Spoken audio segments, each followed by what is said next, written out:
Here's a quick look at the yen as Japan and the US warned of further coordinated action in FX markets. That's after confirming their first joint intervention in 15 years to lift the Japanese currency from a near 4-decade low. President Trump, for his part, earlier said the joint intervention was a signal of Washington's friendship with Tokyo. We have a good relationship with Japan. We're very strong, very, very strong financially. They they have a weakening yen, and they wanted a little bit of help, and we're always there for Japan. Japan's been very good to us.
Apologies for that. Thank you all for joining us. My name is Nicholas Lamar Suter, and this is In Time. With me today is a Zandering person, and we are here to discuss the crisis in Japan and its, I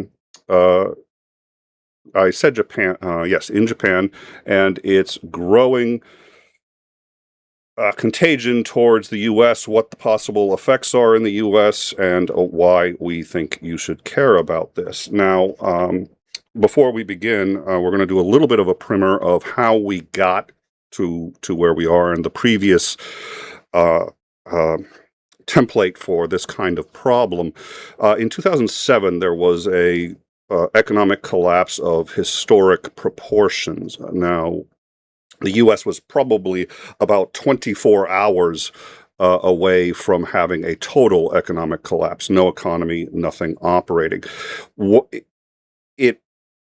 For the average person, you knew it was bad. You saw it was bad. You saw people crying. You saw people losing their homes, people losing their jobs. One of the problems, one of the more famous incidents was because all of the banks, and these were Wall Street banks, but the Wall Street banks had become just like regular banks as well. So Bank of America, for example, was the bank that GE used to pay its employees. So as this crisis was happening on a Tuesday, the head of GE, Immelt, I've forgotten his full name, but called Jeffrey Immelt, thank you very much. Called the head of the Federal Reserve and said, "We've got a little problem." And it was like, "Okay, I've got a lot of problems right now. Why are you calling me?" He said, "Well, we use Bank of America to pay our employees. Bank of America's value has dropped over 90%, and they're about to go bankrupt.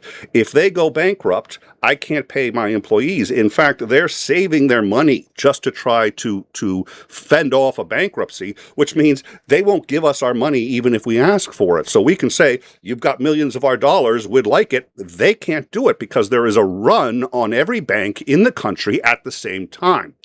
So all the banks are shutting down. So no ATMs work. You can't go to a bank and get your money out. And businesses can't pay their employees. So at the same time that you can't get your money out of the ATM, you're also not getting paid by your boss. And all of this was happening simultaneously. So now GM, which was a very rock-solid company, had never done any shenanigans, was about to go under because its bank had gone under. Then companies like AIG, which hadn't done anything wrong, had done some stupid things, but hadn't done anything illegal. But they insured all of these properties, and they insured the mortgages that were these fake securities that ended up all collapsing. It's sort of a tipping point. Once about 8 or 9% of them collapsed, what Wall Street had been doing was taking a mortgage, and a mortgage by itself is meaningless to a Wall Street broker. But if you add 1,000 of them together, and then wrap that up into a security and sell it, well, now it's got value because 1,000 mortgages has value.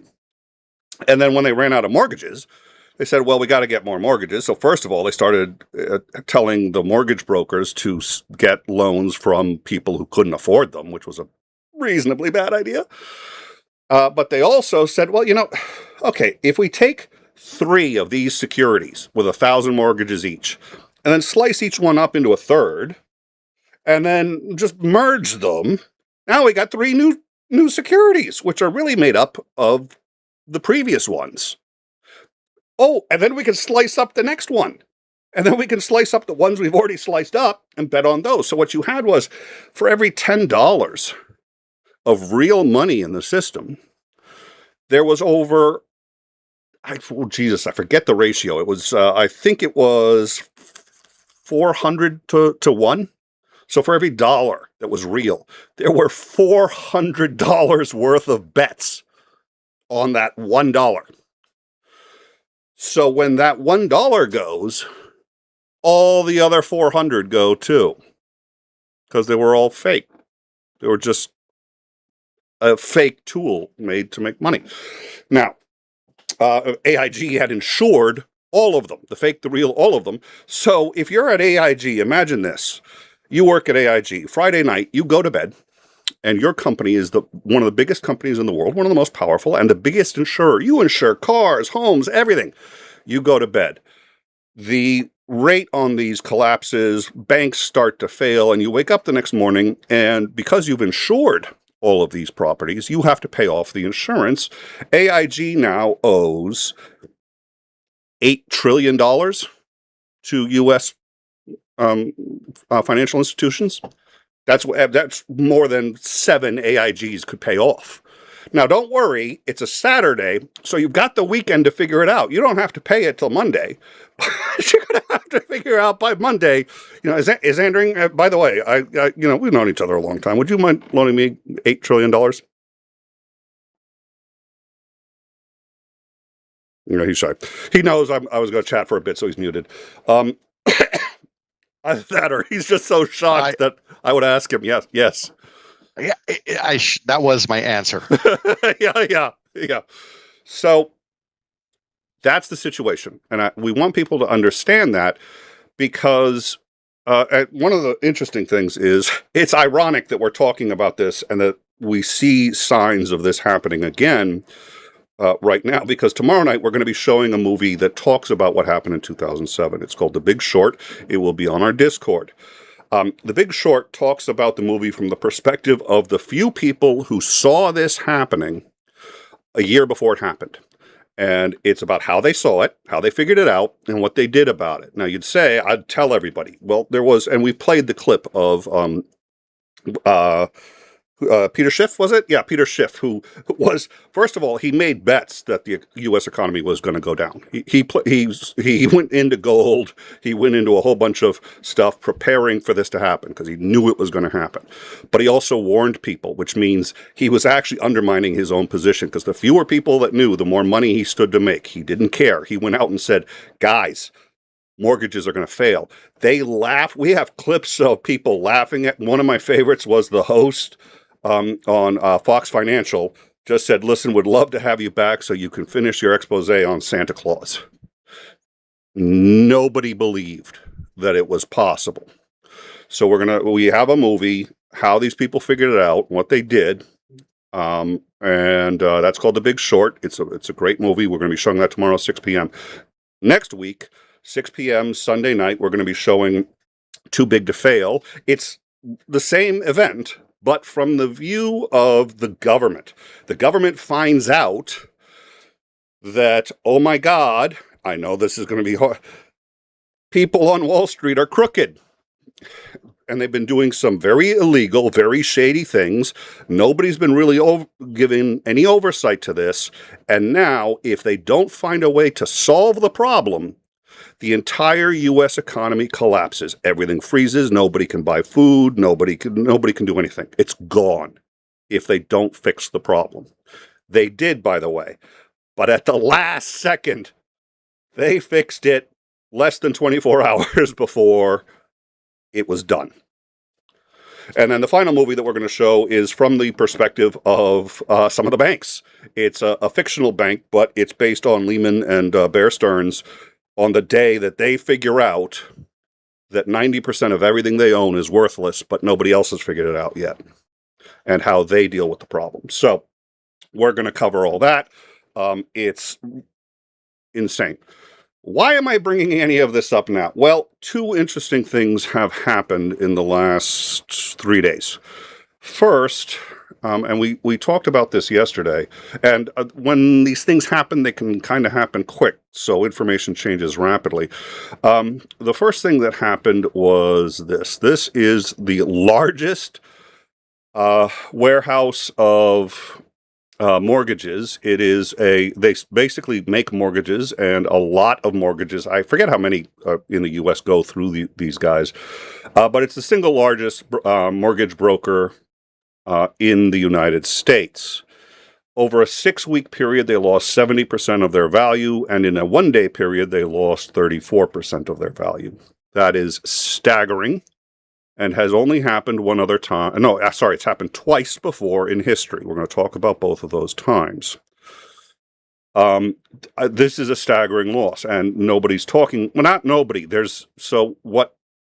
Having gone over this, and as Andrew can tell me if this has been his experience, but certainly my experience going over this, is a lot of economists are worried because they remember the last time this happened.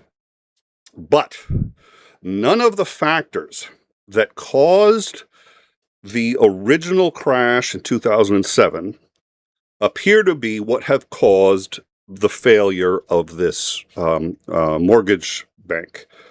So most people are saying, well, everything's okay. There's a very serious problem with that argument, and we're going to get into that argument. But it is true. One of the problems is, and the movies will cover this, we will talk about this later, shortly after the collapse, the Dodd-Frank Act made a lot of what Wall Street had done that made this happen illegal. They regulated Fannie Mae and Freddie Mac better. And one of the things that they did, one of the problems that made this happen was the federal government was having to step in when private industries had screwed up. But if they couldn't step in legally, but if they didn't, the U.S. economy was gone. I don't mean dead, I mean gone, just didn't exist anymore. So it was a very crazy time for everyone. Now, as I said, this has happened twice before. This is a chart of the two previous times it happened. The first one was the collapse of I think it was a hedge fund, but it worked primarily with it's long-term capital management. It was a very large hedge fund, but most of it was extremely leveraged extremely leveraged mortgage securities. The CBO did not exist yet. So they were working on them on an individual level instead of by the thousands, but it was a bank that traded essentially other banks that worked on mortgages. And what ended up happening was shortly after they collapsed, the Federal Reserve had to step in and give them $3.6 billion to stay afloat. Now, the Federal Reserve had never done this before. It was the first time they had ever done it. And they did it, and that, by the way, that translates to today, I think it's it's about $7 billion in today's money. And they gave it to them on the hopes that they would stabilize and that this would not act as a contagion against the entire global economy. Russia had also had a huge debt default at roughly the same time, which is part of what caused their problem. And that's going to be significant to what we're talking about. But Russia's impending, well, it was Russia's debt default that is largely led to the collapse of that first one. The second one, as you can see here, was New Century. New Century was the very first bank to go down before all of the other Wall Street banks and before anyone else knew that there was a problem. New Century was the first one, April 2007. Now, again, the average person didn't even know what New Century was when it collapsed. They didn't care. It had no impact on anybody, but Lehman wouldn't have gone under if New Century hadn't have gone under. So you can see two separate situations where, and you can even see, even after New Century went down, the S&P continued to go up for a while until the shock wave hit the rest of the economy. So we have a bank that has not yet failed. We're going to bring that up, but it looks like it's going to. This is a pretty good picture of a bank that's about to fail. The question is it going to be essentially a nothing burger, which is what happened in 1998? They did have to intervene, but the intervention worked. There was no problem. Or is it going to be the New Century? Those are the only other two times we've had a company that was primarily backed by mortgages fail. So this is the third time it's happened. Each of the two previous times, one, it was easily managed by the Federal Reserve. The second time, nobody could do anything about it until it almost wiped out our economy and the global economy. So we have to figure out what are the conditions based on this bank that lend towards a positive or negative outcome. Enter the Japanese currency. Japan is facing an economic crisis. The U.S. has just put nearly $60 billion into it in what's called a capital injection, which basically means we just bought the yen, and we get a percentage. I'm going to do this analogy, then I want to bring a Zandering in. Let me do this analogy. So every sale is really a capital exchange of some kind. If I want a candy bar, I go up, say, okay, I want a candy bar. How much is it? $1. Okay, you get the capital, you get the dollar, I get the candy bar. Boom, I'm gone. Why did I buy that candy bar? Because I wanted it. That's why I made the trade. Tomorrow, I find out that same grocery store where I bought the candy bar is about to fail. They don't have enough money to pay their bills, and they haven't sold enough goods to stay afloat. Well, I really like the place. So I decide, you know what, I'm going to buy half of everything in here so that you guys can stay afloat. And they say, hey, great, so I buy it all. I buy it, I take it home, put it in a warehouse. That's a capital injection. Both are the same thing. I just traded. I buy it at the same price. The difference is that a capital injection, you are making the purchase not because you want to, but because you are trying to shore up and save an institution. Now, whether you're buying stocks, bonds, products, futures, whatever it is, a capital injection is the same thing as any other trade. It's just that the motive is different. You're not buying it because you want to make money. You're buying it because if you don't, something very, very bad is going to happen. The U.S. At first just telegraphed we might do capital injections into the yen. Then we put 10 billion into the yen. And then 2 days ago, we put 59 billion into the yen as capital injections. Where this isn't currency we plan on keeping on the books. We're not buying it because we want to make money. These are capital injections. So, Zandering, welcome. What are your thoughts on all this fun? It's the end of the world as we know it. Oh, God, I told you can't sing that song. So, what's the problem? I didn't sing it. I just said it. Oh, that's true. What's the problem in, why do I care? Why does anybody care what happens with the value of the yuan in Japan? because Japan is the number one holder of U.S. Treasury debt, and they've got over $1 trillion. And because of the issues with their currency, they're trying to get the strength of the currency back up so it doesn't collapse. And one of the ways that you can get the money back in order to shore up your systems, especially since they really need to raise interest rates. Their national bank's interest rate is sitting at just 1%. It's been zero for a very long time. And they've got 200% debt to GDP ratio. It's very expensive for interest rates to go up. 200%. One of the ways 200%, yeah, of their GDP. Wow. Okay. So one of the ways to get the money to try and solve their problems is, well, look, they've got $1 trillion worth of treasuries. U.S. Treasury bonds, yeah.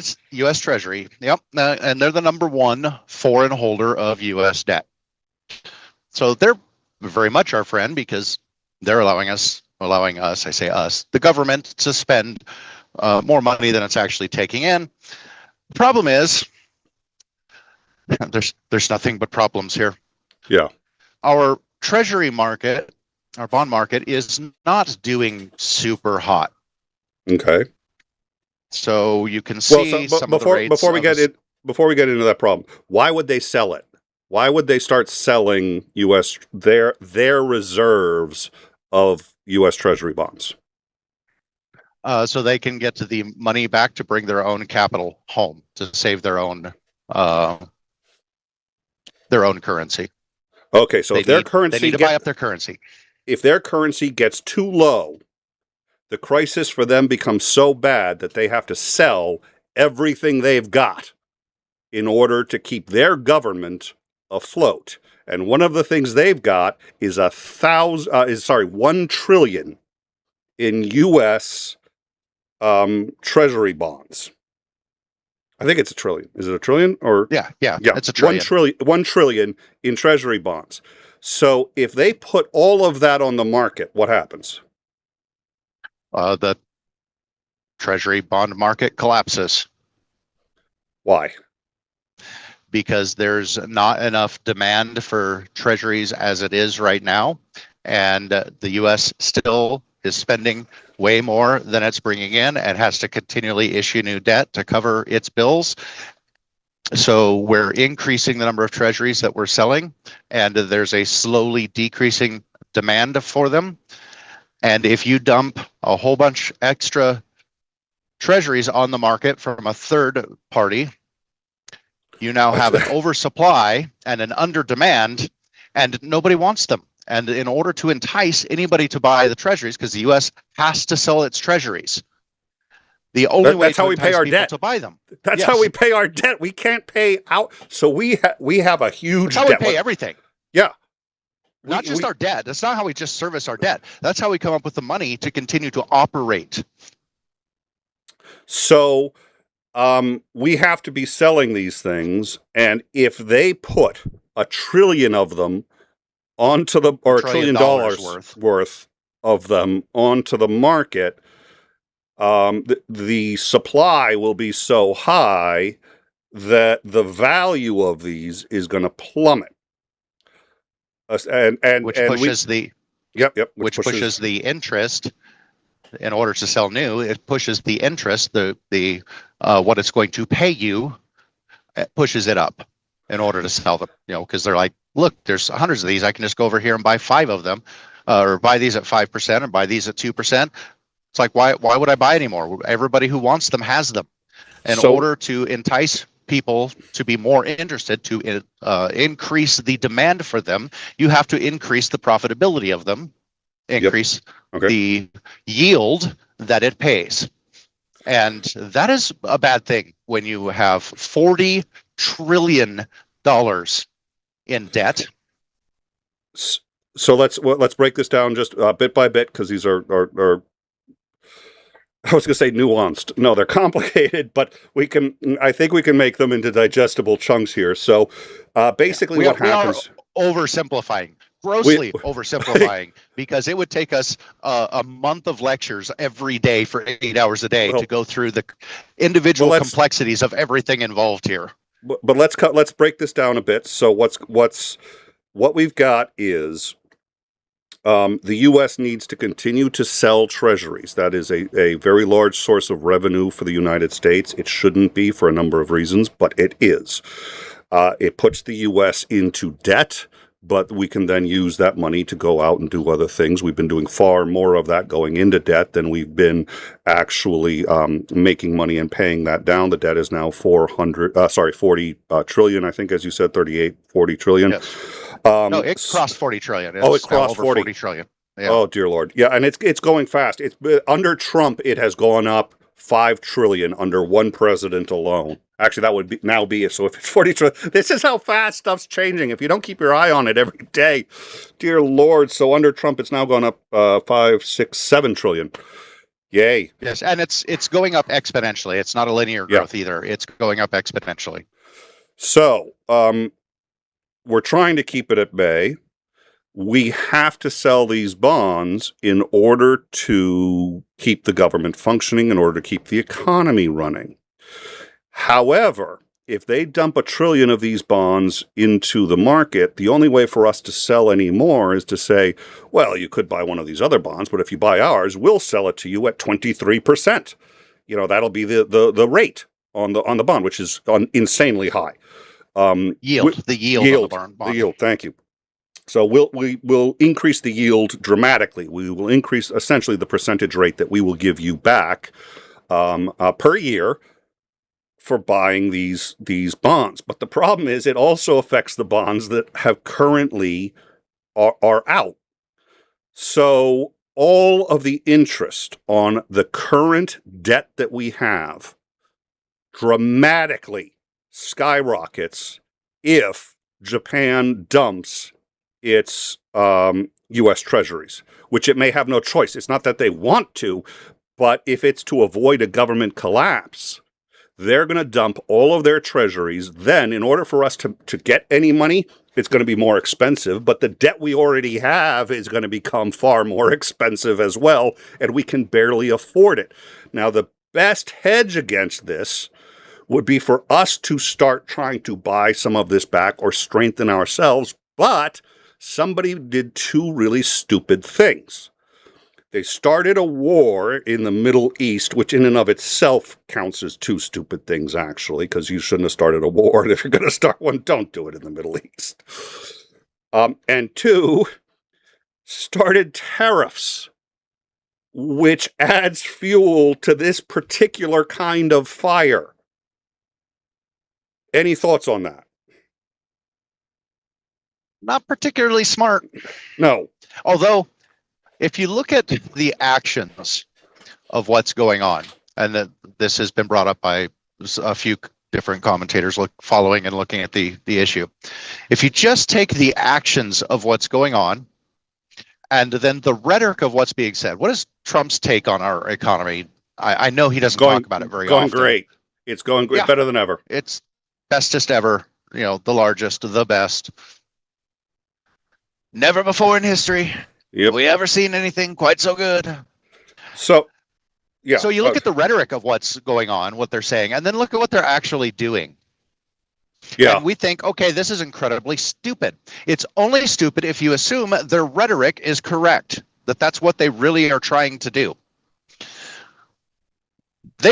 There's smart people in the administration. Scott Bessent is not a stupid person. He's probably one of the most successful currency traders ever to have lived, the current Treasury Secretary.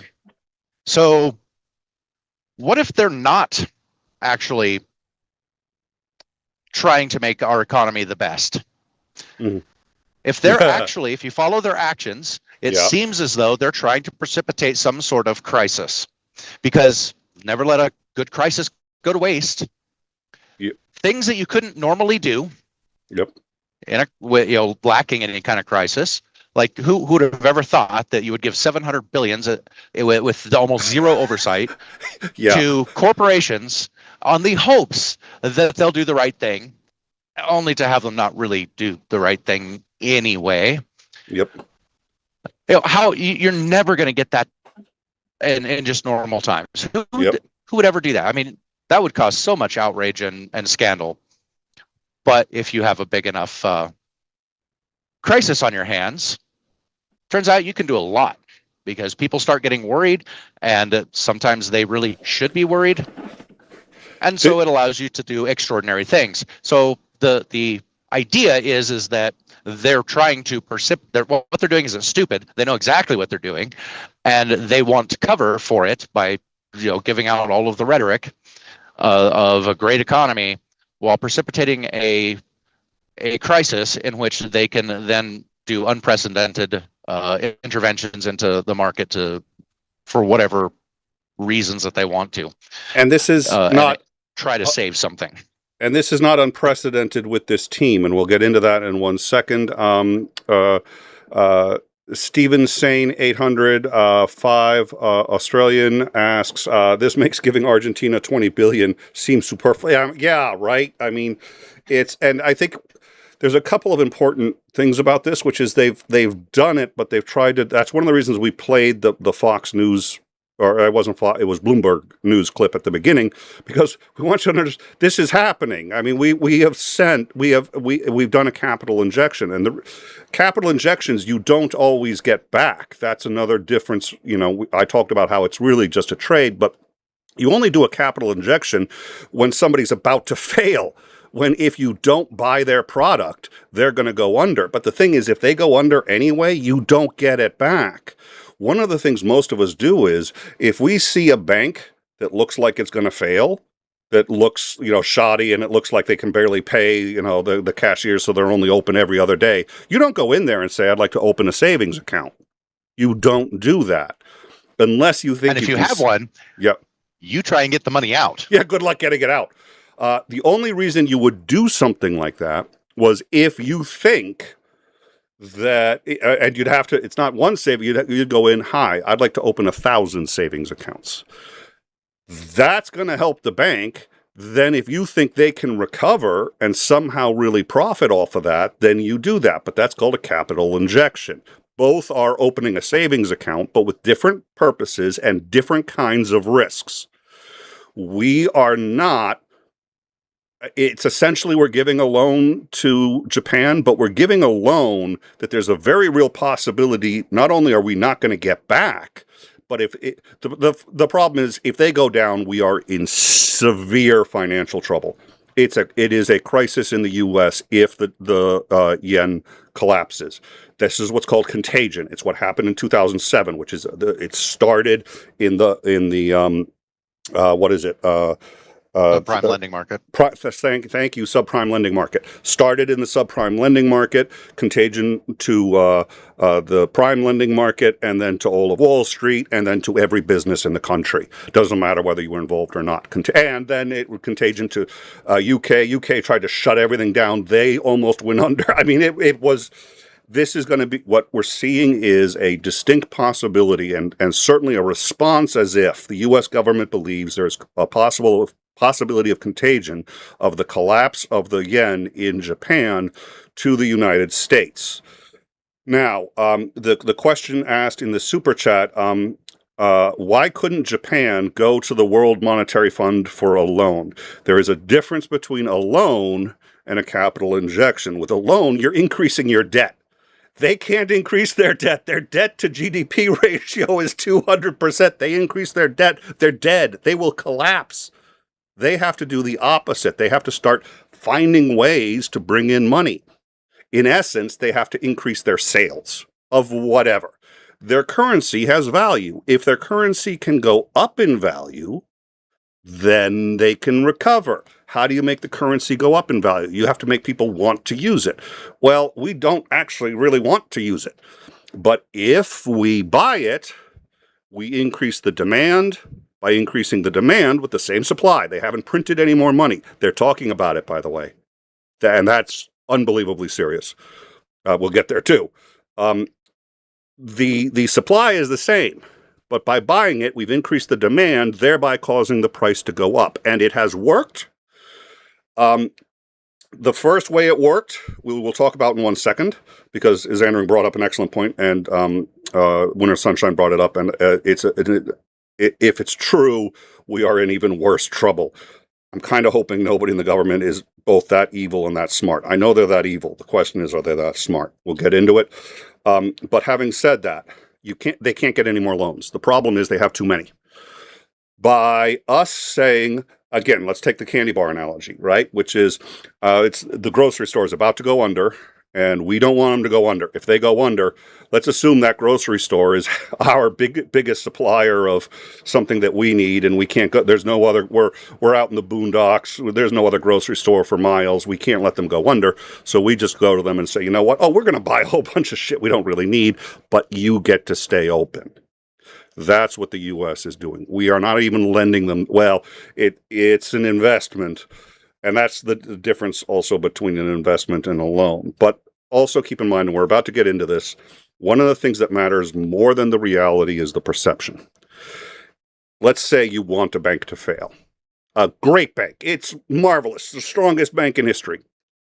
If you have lots of money, you can go around and start publishing in various news organizations, oh, this bank is weak. This bank isn't doing too good, guys. Hey, fellas, alert, alert, alert. Bank is about to fail. What does everybody do? They draw their money out of the bank. When they draw their money out of the bank becomes shaky. Eventually, it can't make its payments. Boom, bank fails. Not because it was actually in trouble, but because people thought it was. Economics is based more on perception than reality. And again, this is going to be very important in a minute. But part of what's going on here is if they go out and ask for a loan and they get it, it sends the perception, the accurate perception, that they're in trouble. If we say, that's a fine currency you got there.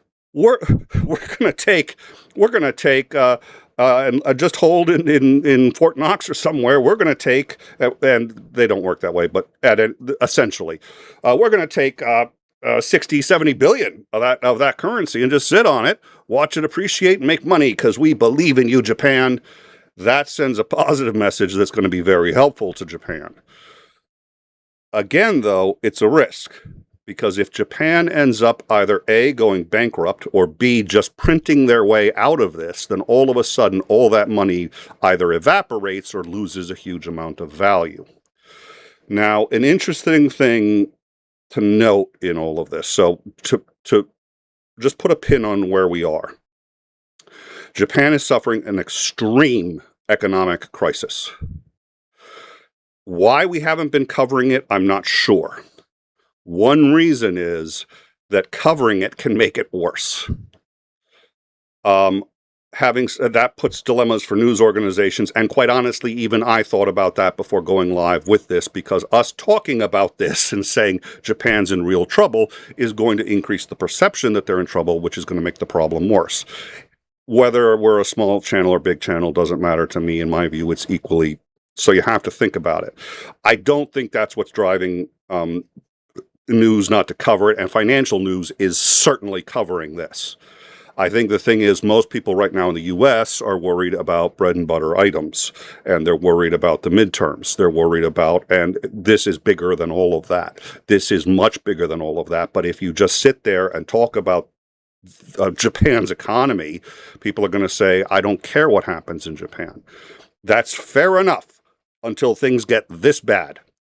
It is at that point. It is at that point where it is in the U.S. interest to just send them 60 billion that we may never get back in the hopes that it works. And by the way, it will not work.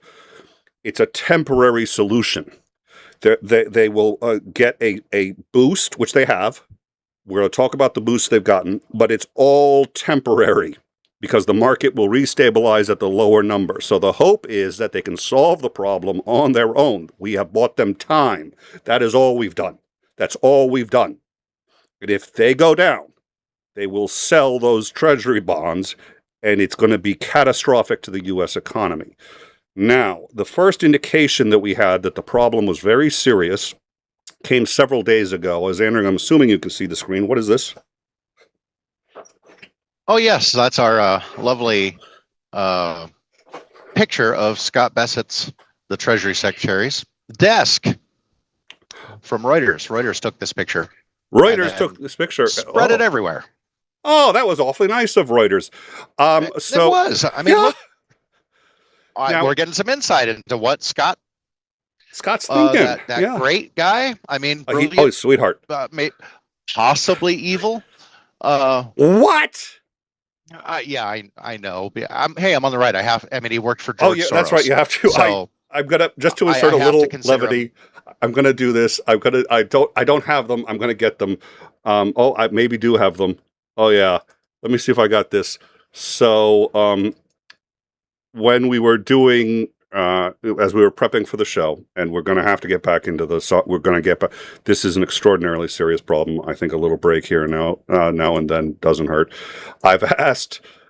We've been doing AI for a lot of our thumbnails, and I tell the AI what the show's about. The AI takes our basic images and does something, and comes up with a number of samples. And if I like them, great. If not, I workshop it with the AI. So far, for most of them, it just hasn't turned out well for Xandering. And I'm not doing anything. I swear to God, I'm not doing anything about it. But I said, okay, we're talking about a possible collapse, and we are going to get into everything else that we've talked about notwithstanding.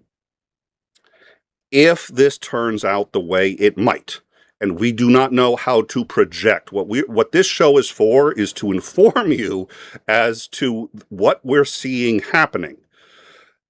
Nobody on In Time is qualified to project the possibility past one projection. I think there is a 50-50 chance that the global economy will collapse, but there is a margin of plus or minus 50 points. That is the most I am willing to go on the record, and the most anybody on In Time can go on the record about this. And quite frankly, having gone through a lot of economists across the world are worried about this, but they're also not talking about it. And the reason they're not talking about it is because talking about it can make the problem worse. It sounds counterintuitive, and it puts us in a difficult position. Right now, we're not to the point where we have to, we're letting you know. That's what we're doing. I told the AI, I said, okay, we're going to do a show, world may end, world economy collapse, give me some AIs. This is the first shot it came out with. There's his Xandering, just like, yay! Just like, oh, you've met him. He looks so happy. He looks so happy. They did that earlier on another one. I gotta find it. I gotta know, because, like I said, I actually did send that to Titan. It was just like, Trump does something very evil, and I'm like, oh, sad. And Xandering's like, yay! Just like, oh shit. The AI just doesn't. I don't know what it is. She just thinks you're happy all the time, is from what I can tell. Anyways, so I'm just happy to be here. Yeah. I'm happy none of this has happened yet. And again, we don't know. Most famous movie quote ever: 5 Australian. Steve saying 800 again. Thank you very much. We really do appreciate it, and it really helps. Yes, okay. So I sent it to Titan because, well, I had to. I may have dropped it on a few Discords. Sent it to some people, my mother. Let's see who else. That's why I'm being called evil now. Yeah, I posted it on the wall of the nearby apartment complex. I mean, it's been in a few places. It was really. I'm going to find it before the end of the show. But having said that, one problem is, and here's where we get back to what I said at the beginning. People have dismissed the possibility of this collapse that we talked about earlier leading to anything further, because it's not collapsing as a result of a subprime problem. And that's what caused the last one. That is true.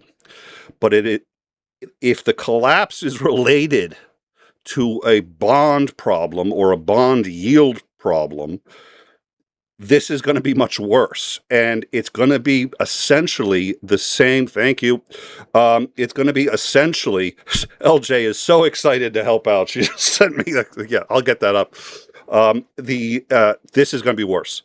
This is going to be a harder problem to solve than the last one was, and we barely made it out of the last one, and we had George W. Bush. I was about to say we had competent leadership, and then I realized it was George W. Bush, so I had to say we had George W. Bush. Yeah, give him credit. As much as I don't like interventions into the system, we can blame a shitload of problems on governmental insistence, lack of oversight, or some oversight in some places.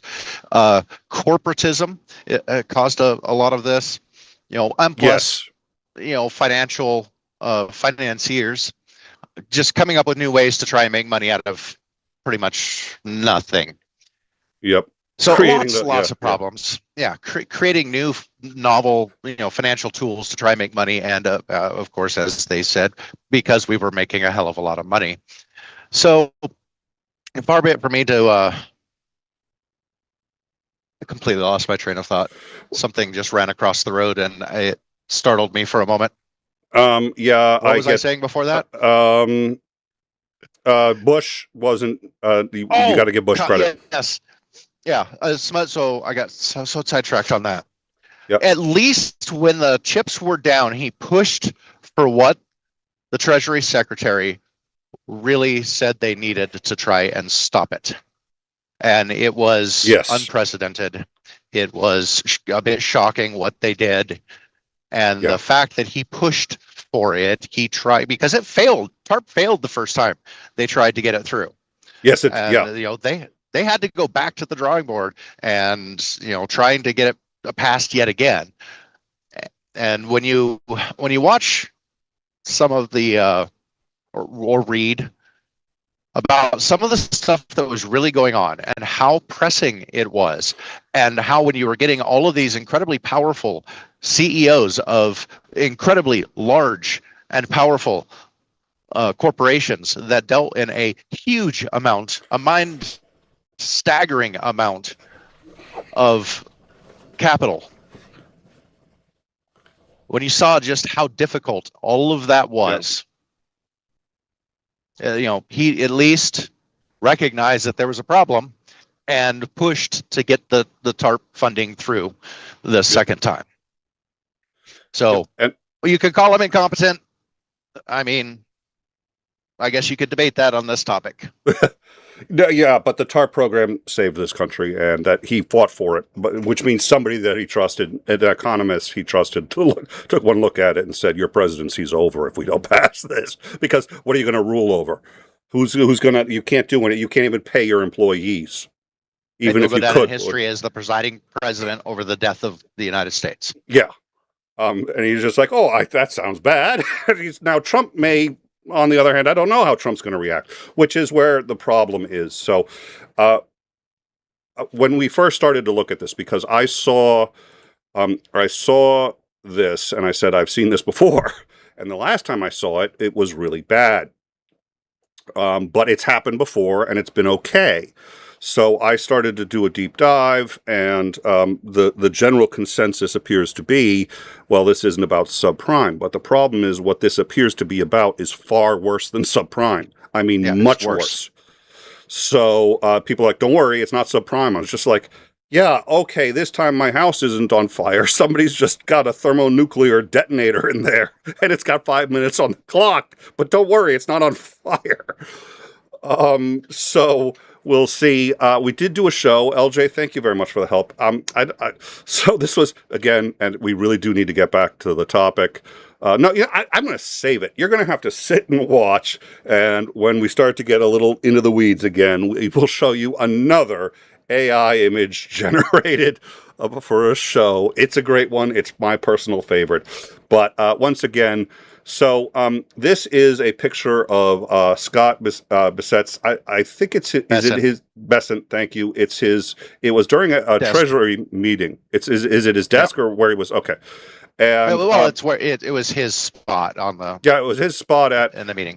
Now this looks like something that we have captured before, which is an inadvertent capture of what somebody has on their desk or in there. And remember, when Trump was in his first presidency, one of the things that we had done was went over, like either Reuters or AP had done a photo shoot, and as the My Pillow guy was leaving, you could actually read, because he had facing outwards, everything that they talked about, and it was terrifying. It was about how to overthrow the election, and I remember covering it, and I was just like, are they really? They can't. This can't be serious. They're fucking with us, and it turns out it's everything they ended up trying to do. So it's happened, and once it happened to the Trump administration 2 or 3 times, they started covering everything in portfolios and making sure that they didn't walk around with them open. Most administrations have to learn that lesson. Most of them know that by the time they get there. Trump has learned. So this looks like this is an accidental, like, oh, look, we just caught what he was writing down. What are your thoughts on this? No. No? Let's kind of read it. It's nicely printed. You can tell it's handwritten, but it's fairly centered. It gives you a handy to-do. Gives you, hey, let's buy 5 to 10 billion in Japanese yen, and gives the ticker number, the stock exchange ticker number for the yen. And so you would look at this and give it a cursory example. Oh, look, the Treasury Secretary is planning on doing this. It's on his to-do list. Obviously, we can see that. Except that it's placed exactly right, to be exactly in frame, to be exactly clear, to get both his name, so you know exactly where it's at, and that you know that it's definitely a to-do. In case you didn't know what the ticker symbol was, Scott Bessent is not this stupid. Well, and to be fair, the other thing is Scott Bessent so there's an interesting, and this is going to be going off into the weeds, but I need a break for a second anyway. Language has something called apocapation. Language has a tendency to shorten over time, and the more commonly a word is used, the shorter it gets. So that's why all of the most common words, I, a, the, me, my, are those words are the most commonly used words and the shortest words. In fact, Gen Alpha is now apocapating yes and making it shorter to ye. And I've actually had a few people like, well, do you want to do X, Y, Z? Ye. Like, what the fuck is a ye? I don't know, but it's apocapation. That's what language does. In order to it happens to speed things up. It happens to create efficiency. The reason there are ticker symbols for stocks is because it's a lot easier to use a ticker symbol than to say the entire name of the company. So they switched to ticker symbols a long, long, long time ago. And the people who work in the industry don't take the time to write or say out the name, because everybody knows the ticker symbols, and if you don't, you can look it up. So here's the head of the Treasury writing both the name and the ticker symbol. He wouldn't use the name at all. He wouldn't speak to people in the name unless they were laymen. So by us seeing the actual name, by Japanese yen, means he intended for us, the layman, to see this. He intended, and he wanted to make sure that we knew what the ticker symbol was. Because if this was a note to himself, he would have just said 10B GPX. That's it. That says the exact same thing. It says the exact same thing. And he's the Treasury Secretary. He can read that. You and I might look at it and say, what does 10B GPX mean? But he knows what it means. Oh, yeah, of course he knows what it means. So why didn't he write it that way? So, yeah, I think that's a really good observation, Sandra. I think that's an interesting... Okay, so why did he intend... And of course, this was a while ago. This was a whole, 3 days, 4 days ago? I think it was 4 or 5. Yeah, it was. That's a while ago. An eternity ago. Yeah, in these situations, that was an eternity ago. Now, the speculation is okay, this is a staged picture. He wants this to get out. He wants the public, or more likely the markets, the investors in those markets, to see this, and he's playing with investor expectation, perception. And I think what was going on, based off of everything that I've been watching and reading and looking into, I think that the theory that kind of makes the most sense is he's trying to shore up confidence in the yen, hopefully to not have to actually spend money on the yen. Well, it turns out that is exactly what happened. Immediately after this picture was published, now remember I said this, the perception is far more important than the reality. The reality is important. I mean, if a building burns down, it becomes harder to sell the building. You need the building. But probably, unless you're like Trump or any number of, at least if you're being reasonably honest. But usually the perception is far more important than the reality. So by the head of the U.S. Treasury saying, buy eggs, milk, and 10 billion Japanese yen.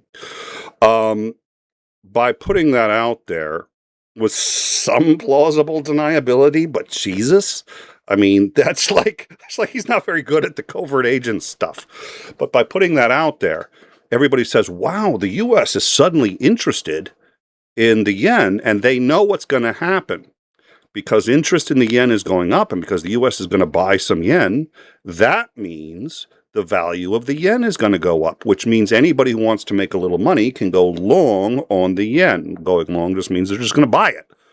They're going to buy it and keep it instead of trying to short it, make money off of it collapsing. Instead, they're going to try to make money off of it going up. So by saying, this is the same what I said about the bank, by saying, I'm going to buy yen because I think it's a good investment, enough people say that, it doesn't matter if it's a good investment or not, it becomes one. Just like a bank, if I say the bank is bad, enough people start to believe it, a great bank, boom, gone.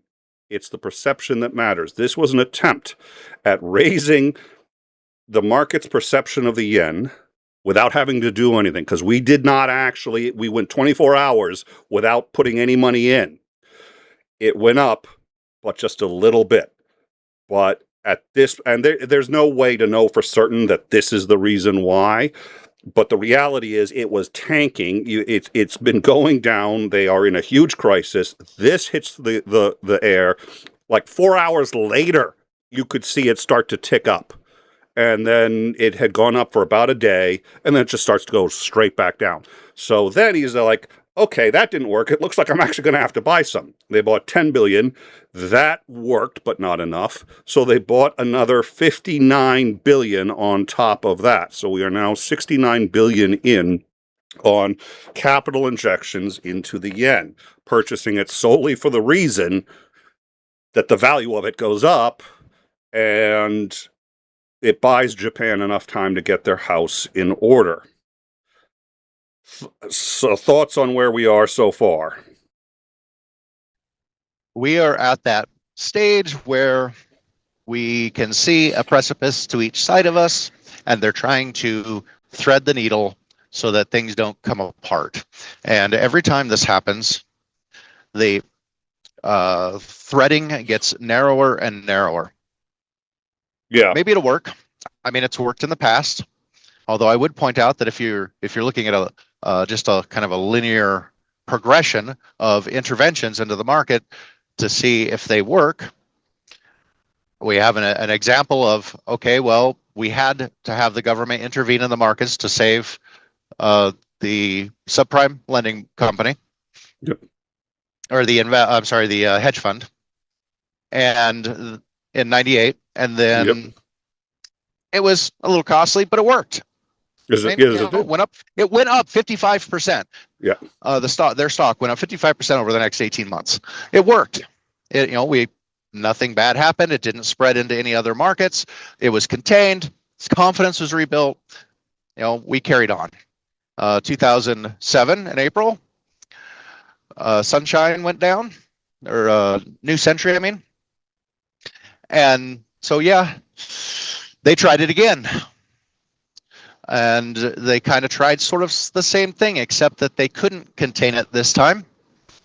And it spread and nearly collapsed everything. And the kinds of interventions that were required to arrest that collapse, to stop it, was significantly, like orders of magnitude, larger than their first one. So you have kind of two points of thought, because if you look at kind of the surrounding issues, I mean, they're reasonably similar as far as what's happening to the overall what's happening to it. History, the future rhymes with history, so Yeah. not exactly the same, but they rhyme. Yeah. And so you have one hand saying, well, we're at that point where we can't see forward beyond this. It's like the circumstances are such that we can go, okay, we could go this way and it'll be fine, or we could go this way and it will not be fine at all.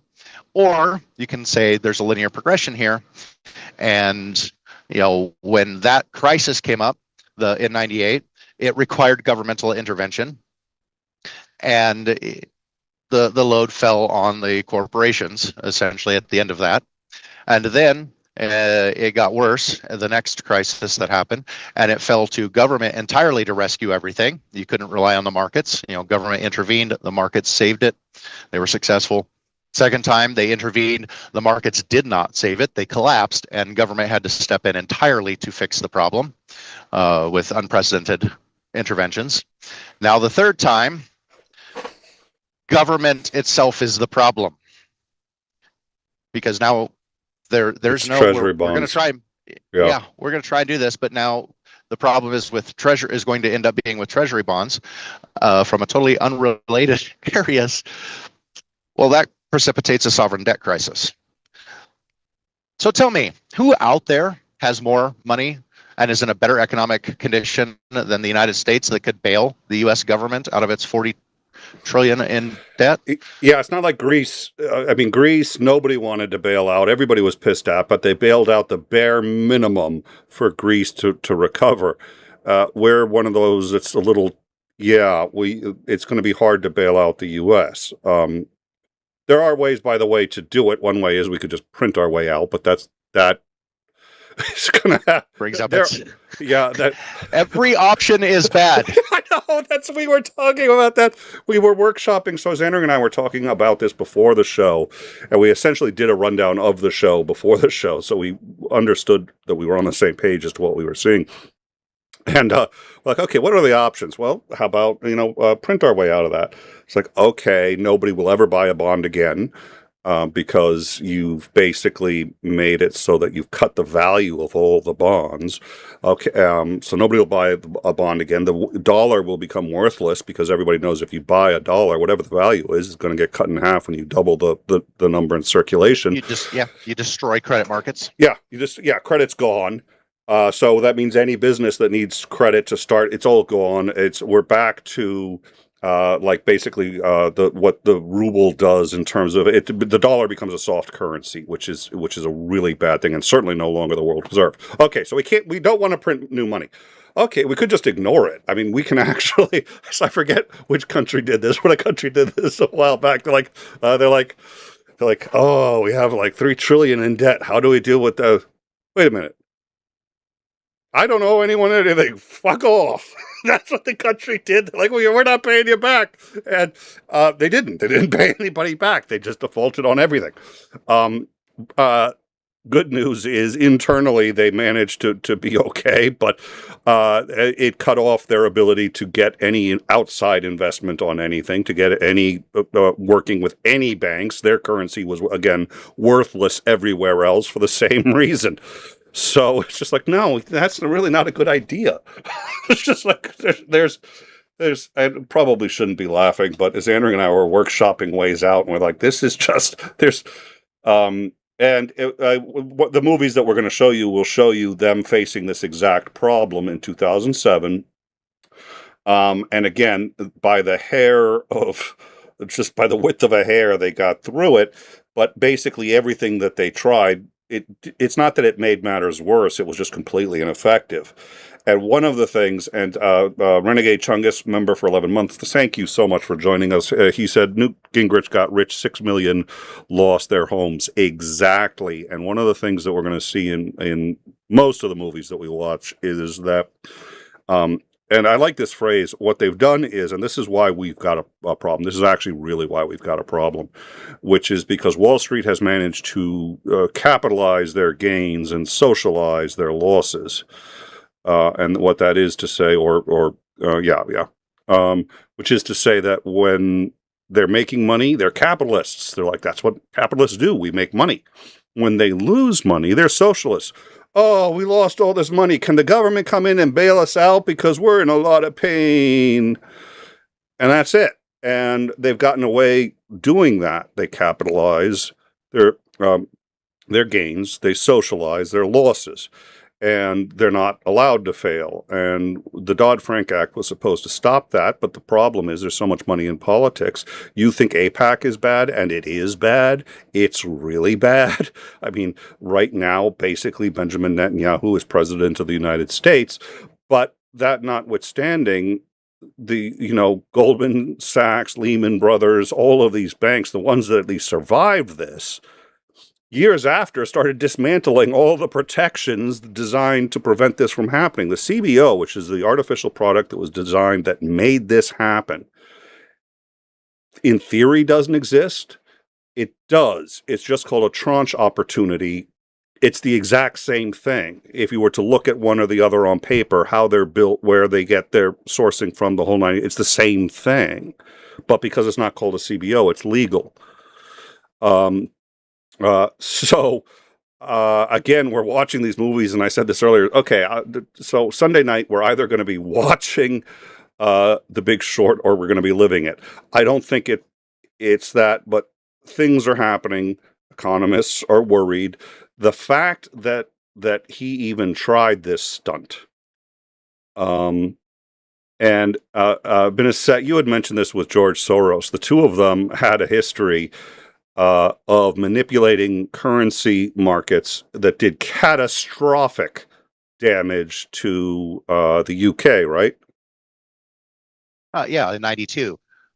They made a bet because of the way that, again, everything seems to come back to mortgages too, by the way. Yeah. The way that people in England bought houses weren't quite the same way that we financed them here in the United States. Their interest rate essentially was always floating. It didn't stay the same. So they essentially had an adjustable rate mortgage all the time. It was pegged to their central bank's funds rate.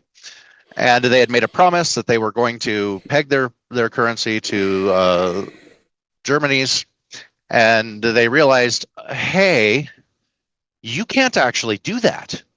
And at least not without essentially bankrupting everybody who owns homes in there. And they recognized that, and they called their bluff. And they shorted the British pound.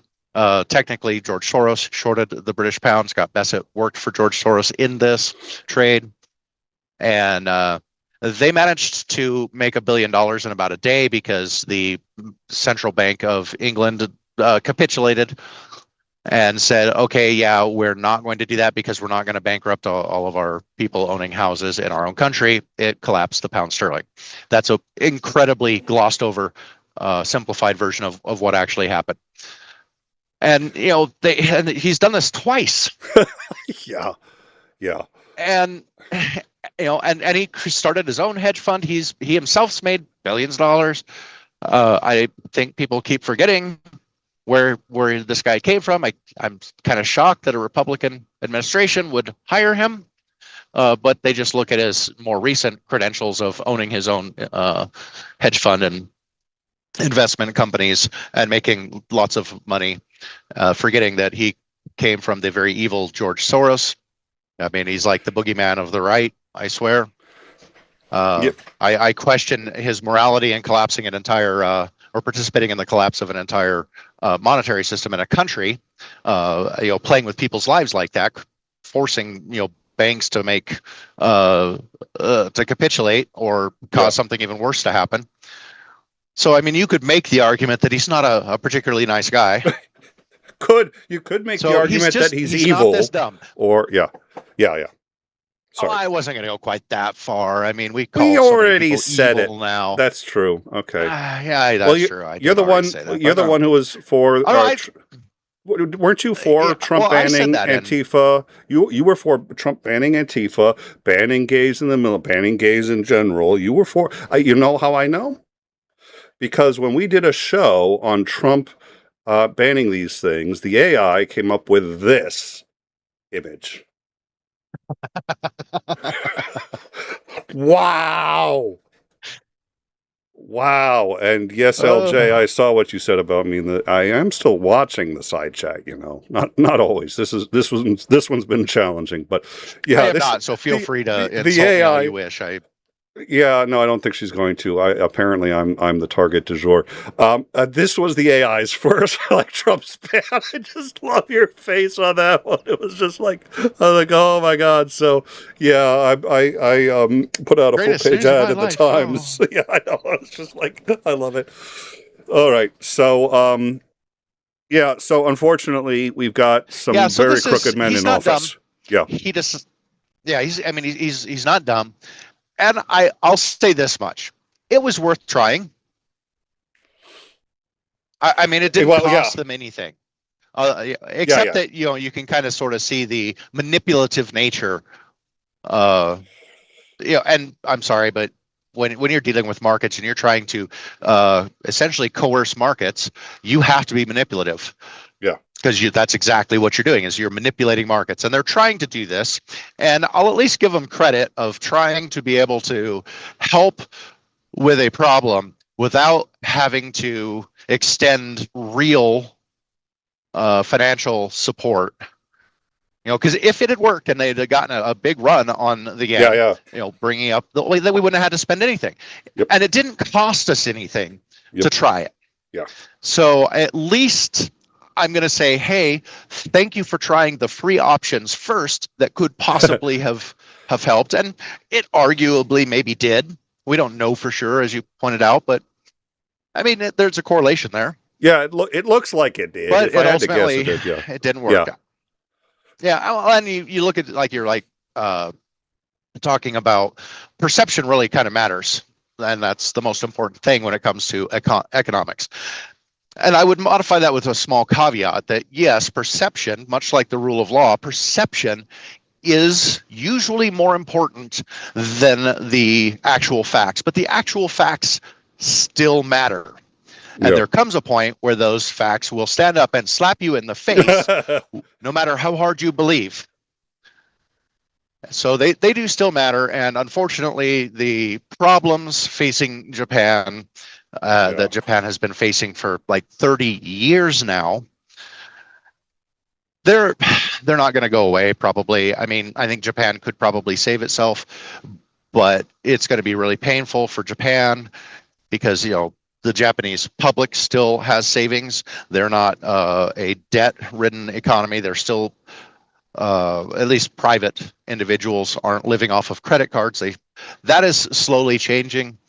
They're still technically a creditor nation, although when you borrow money to buy things, to lend to other countries by buying their financial products, are you really a creditor? I think that's a bit of a shady way of trying to put it. But okay, I don't see them. They're going to have to raise interest rates because the problem that they're facing, which we haven't really touched about, is inflation largely left them alone. They didn't suffer very much in the way of inflation, like maybe 0.5% to 1% inflation. It was very manageable. Wages have not really gone up in Japan either. Everything's been kind of sort of just stagnant.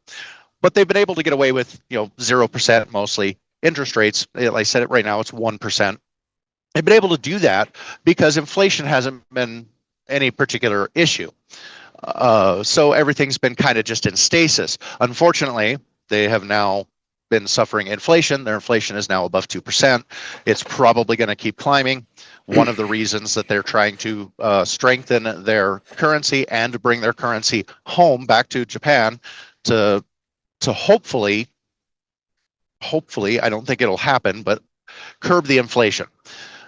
Because if they can't, the only way they're going to end up stopping that, and the way that you generally get rid of inflation, is by raising interest rates, because you're going to shrink up the credit availability. And when you do that, it has the same effect of reducing the money supply, because the money supply always includes the actual cash in circulation and available credit. And that's Paul Volcker had to do that in the 80s, and he raised the interest rates, Fed funds rate in the United States incredibly high, like shockingly high, to try and stop the stagflation of the 70s. And that's kind of what they're going to need to do. Japan themselves can survive it. It'll be painful. They can survive it probably within an economy. The U.S. cannot. Yeah, I'll point out because you brought And this that's up. why we're intervening. One of the that's there you go. You just wrapped. I mean, that's a perfect. The reason the U.S. is putting this money in there, and if the yen goes under, we lose all that money. We don't get it back.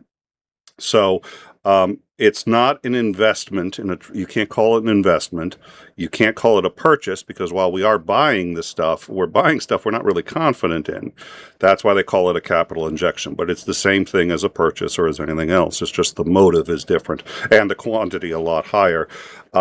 Because of the amount of currency that they have in circulation, the 70 billion that we've done isn't a lot.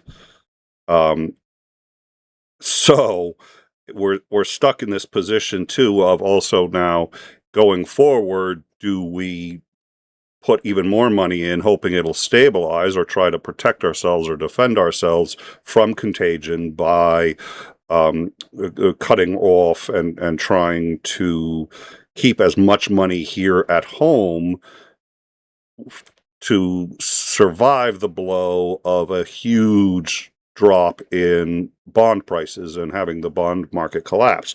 Normally you can do that to some degree, but when you have the military deployed, that makes it a lot harder for a number of reasons, not the least of which is you're burning through money that you can't not burn through. We can't stop paying for food, missiles, and everything else that we're doing in the war. So all of a sudden, the war in Iran is a huge problem. It wasn't before. How much of this the Ayatollahs figured out, I don't know. He's not stupid, and he's got economists who can see this too. So I would not be surprised if we see Iran start to do something to try to bring down the yen. And it sounds outrageous. Why would Iran be screwing with the yen? Because if the yen collapses, we are in deep trouble. So it's a mess. It's an absolute mess. Again, we've seen messes like this before that we've gotten out of. Sometimes by luck, sometimes by intervention, and sometimes there have been messes that have gotten bad. This one is going to be worse than 2007 by a lot if it goes south, and it's got the possibility. None of us here, and I haven't seen an economist who's willing to project what that possibility is. The only general consensus is that this is a non-trivial matter. This is something we need to be aware of, and a potential nuclear detonation on our economy on the horizon.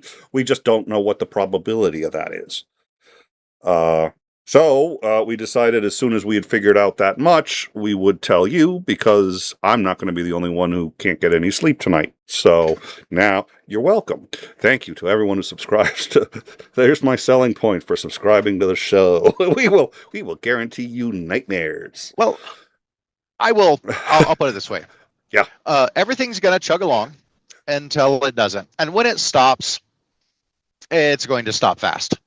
So Yep. At least you won't have a prolonged suffering period to try and wade through, and you probably won't see a lot of what's going on. I mean, take a look at what happens when we get to the big, not the Big Short, Too Big to Fail. When we get to Too Big to Fail, and you can look at the timeline of what's happening and how quickly it happens. Now, it takes away the new century. It happens after that. The movie begins after the new century collapse. They all begin they've after already done the capital injection. To try and get that. So the movie starts after that. So you can see where they're kind of starting when it hits crisis mode. And so if things start going south, as they say, when you ask the rich how they went bankrupt, he said slowly at first and then all at once. Yeah. We're slowly seeing problems develop. And if it does turn south, it's going to go south very fast. And you probably aren't. The people in power are not going to be talking about this. It's going to be a whole bunch of stuff done behind closed doors, and then suddenly, it's going to be Main Street news everywhere. Oh my God, the bond market has collapsed. Yep. And you're going to be like, what?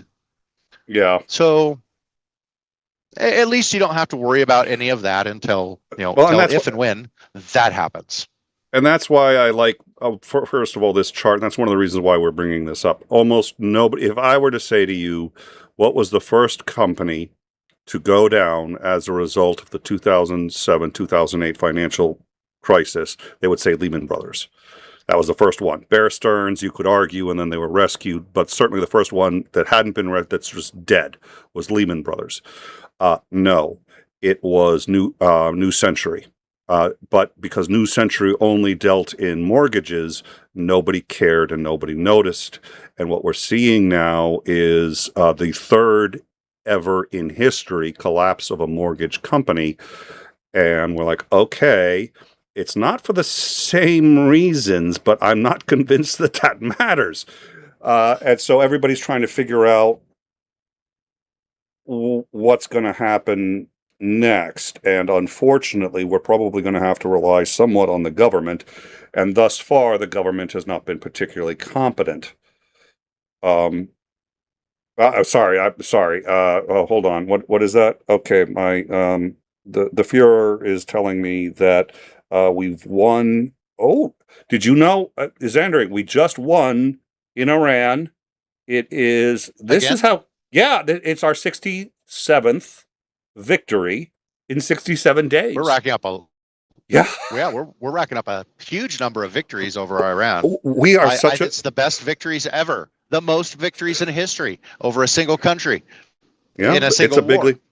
Well, no. These are different wars. It's 67 individual wars. That's why he doesn't have to go to Congress to get approval. Oh, yeah, that's right. Because we got victory, and then they restart the war, and so we have to go into a new war with them.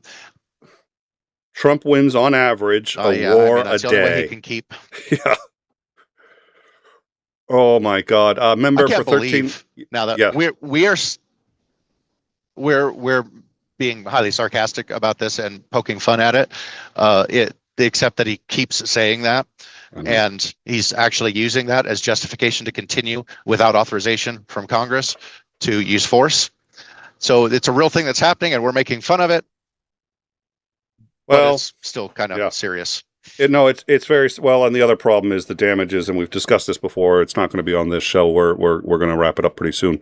But the damages to U.S. air bases have been in some cases catastrophic. They're hiding it from us, but we know because some satellite imagery from third parties has gotten out, and because I think it was CBS had to evacuate it that they had actually been at before the war started. So they had footage of the base before the war started and after, and it was abandoned. It was completely abandoned. The barracks had been destroyed. It was uninhabitable.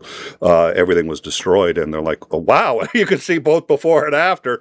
And according to Trump, literally, Trump has put out posts saying, we've had no losses. We've only had this many deaths. But, they've only shot down one or two planes. It's like, no, they just blew up three. They blew up 3 F-35s in one strike.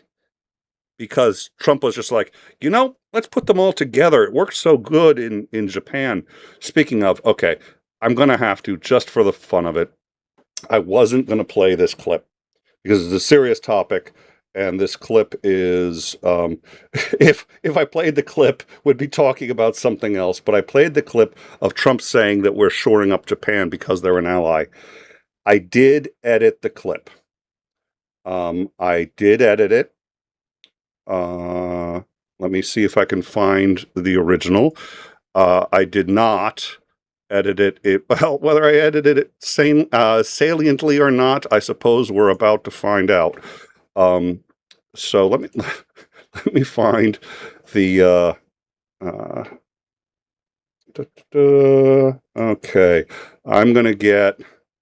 let's get the original version of that clip. This is Bloomberg News. Oh, and you know what I'm going to do? I'm going to make sure, again, it's such a pain in the neck that I got the audio as a separate thing I got to do on this every single time.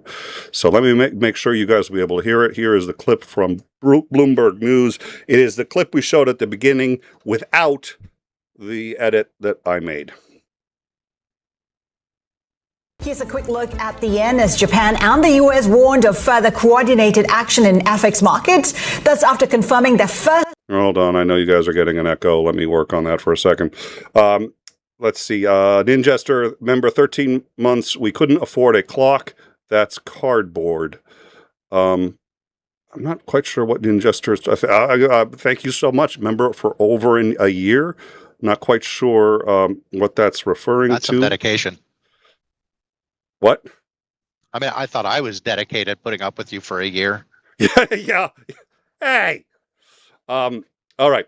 I think we got the audio fixed, so let me try this again. And here we go. Here's a quick look at the yen as Japan and the US warned of further coordinated action in FX markets. That's after confirming their first joint intervention in 15 years to lift the Japanese currency from a near 4-decade low. President Trump, for his part, earlier said the joint intervention was a signal of Washington's friendship with Tokyo. We have a good relationship with Japan. We're very strong, very, very strong financially. They have a weakening yen, and they wanted a little bit of help, and we're always there for Japan. Japan's been very good to us, with the exception, of course, of Pearl Harbor.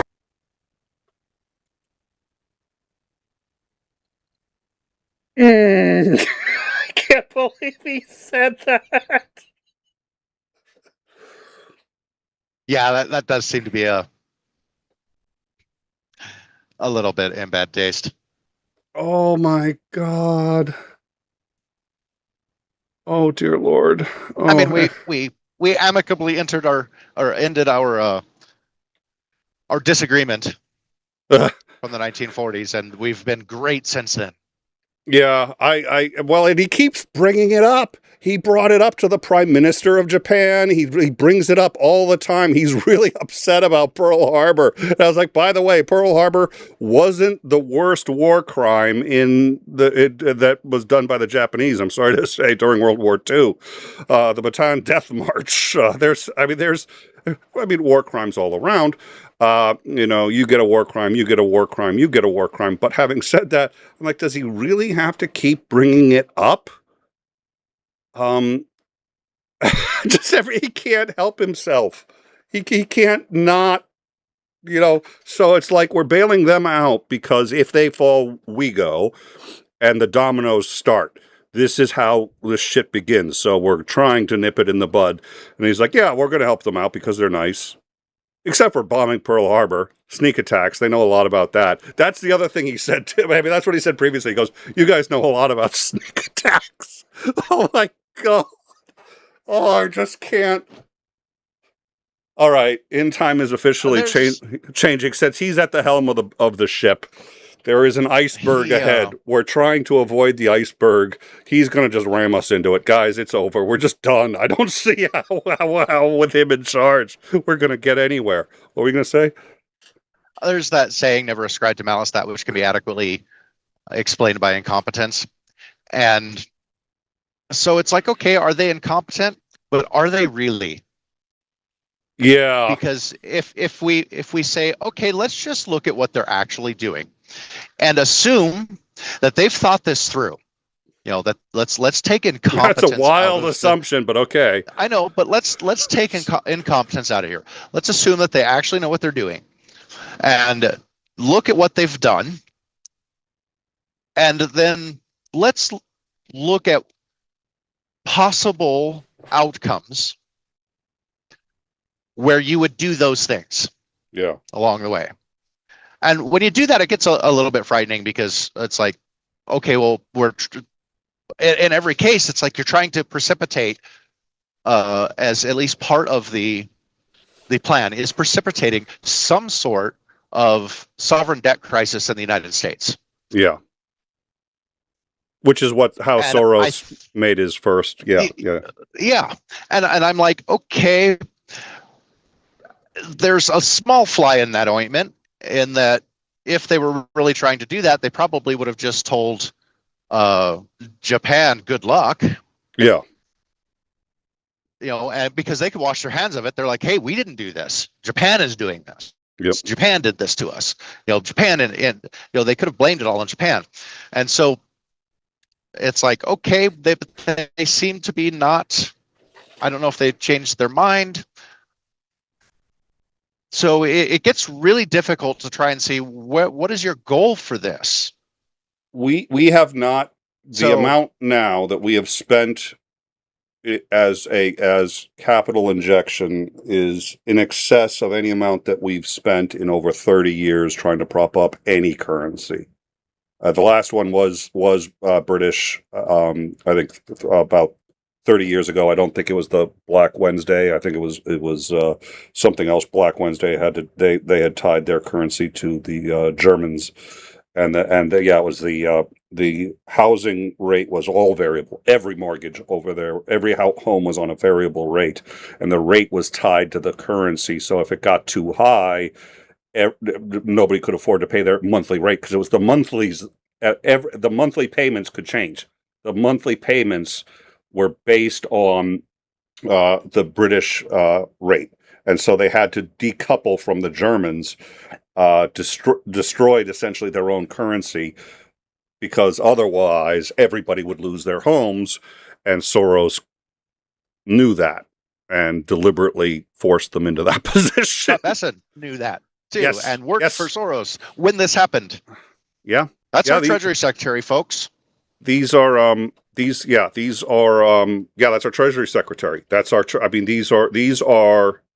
And one of the things I like about the movies, again, we're going to do The Big Short, and I wanted to get that prepped and everything ready today. Obviously, we had other things that took priority, but we'll get that up. We're going to do that 6 p.m. tomorrow night, The Big Short. But one of the things that I like about that movie, and as we get going, is survivor's guilt. They get to the end of everything that happened in 2007. It's at the peak of everything being bad, but they're going to be okay because they saw this coming and they shorted in the other direction. And he's about to make a huge amount of money, but he's making money. The main guy. Spoil the movie. Yeah, I'll try to do it without spoiling it. The only thing I guess I'm going to say is the difference between the people who shorted, like in The Big Short, and Soros, is they saw what was going to happen and there was nothing that could be done to stop it. Soros, the other way around, he saw an opportunity. He saw he could create a crisis, and then he helped precipitate the crisis. Yep. So I think it's going to be a lot of fun. Join us on the Discord so you can see us. And these movies are both good, but they're educational because they show you roughly how these things happened. And I'm concerned it's going to happen again, by the way. It's going to happen again. All of the guardrails that we put in place. Yeah, the nothing. The guardrails that we put in place since then to prevent it from happening again have all been taken off. And the problem is it happening in the first place is the result of an underlying illness nobody has yet chosen to address, which is how we spend our money in the first place. That we don't have a balanced budget amendment. Nobody wants to do that. And if we don't do that, which I don't see how we would, we're going to have a problem that we cannot solve at some point. So the underlying illness has not been fixed, and the symptoms, which is the 2007, everything that was in place to prevent those from ever showing their ugly head again, those symptoms have what prevents those symptoms is gone. So we don't know what this is, if anything. Aren't you glad you're here? Involved have grown. Yeah. Yes, dramatically. So I hope you guys will join us. You got to be on our Discord to see the movie. I will be streaming it. It's called Showtime, of course. And we're going to send you off to Mark Reed. He's a friend of the channel. He does a lot of philosophy. I used to do a lot of debates. He doesn't do very many debates, but he breaks down debates, and I'm a big fan of that. So we're going to send you guys all out over there afterwards. I think he may not be up. Yeah, there he is. I don't know why all right. Thank you all for joining us. Thank you for your support. That's what keeps us going. We are going to stay on this, of course. And Xandring, thank you very much for adding a new show and coming in to join us. I appreciate it. No problem. All right. Thank you. Keep your heads up, everyone. Yep. Share the show with everybody that you want. And this is informational only. Nobody knows what's going to happen. We can't predict the future. Neither one of us know enough about everything that you would need to know to be able to make any kind of cogent, informed, even prediction about what's going to happen. Yep. But you can live the rest of your life, go outside, and don't worry. If it goes south, it will probably be over before you even know about it. Thank you. I feel so much better now. All right. Yeah. So go play with your dog. Look, guys, since the world is going to end someday, would you rather the world end or end without having hit the like and subscribe button? I think the world would be a better place if you hit the like and subscribe button and share. That's my personal view. Not everybody shares that view, but I just wanted to make you aware of it. There's no possible bias in that either, right? We're not going to discuss the That'll be a different show. On a different show, we're going to cover bias. Bias is not the topic of this show. The topic of this show is the possible ending of the world. And I think the world would be a better place if you had liked and subscribed before it ended. I'm just suggesting. No pressure. We have no evidence. We have zero all right. evidence. Where's the mute button? Wait. We have zero evidence to prove that not liking it and subscribing will cause the end of the yes. economy as we know it. So it could save our economy. So why wouldn't you take that chance? It costs you nothing. I think you might just save our economy. You have made the best economic argument I have heard in decades. Thank you very much for that. Thank you to the audience. Thank you to our mods, and we look forward to seeing you Tuesday, 7 p.m. Eastern for another In Time, and hopefully tomorrow you guys will come join us at the show. Yeah, I wish there was an easier way to get everybody than just streaming on Discord. I know Discord's not everybody's thing, but hopefully a number of you will be able to make it. In the meantime, have a good night and a great rest of your weekend. Good night.